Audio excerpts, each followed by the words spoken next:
Xfinity Mobile's Global Travel Pass, or GTP, is a pay-as-you-go service that provides unlimited talk, text, and high-speed data while traveling internationally in over 220 countries and territories. It's designed for prepaid Xfinity Mobile subscribers and offers a roam-like home experience without exorbitant fees. The service works on the existing Verizon SIM, so no SIM swap is needed. You pay only for the days you use it, with rates ranging from $5 per day for places like Canada and Mexico up to $15 per day for Europe and Japan. Bundles for multiple countries are also available. Data speeds may be throttled to 2G after 10 gigabytes of use in most regions.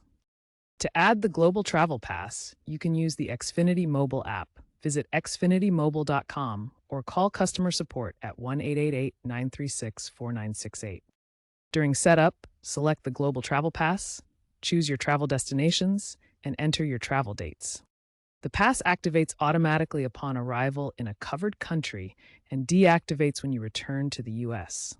You can activate it up to 24 hours before travel. Ensure you have an active Xfinity mobile line in good standing and a compatible device. The GTP is not compatible with postpaid plans or family share plans. Once activated, use your phone as usual for calls, texts, and data, with unlimited access subject to potential throttling after 10 gigabytes.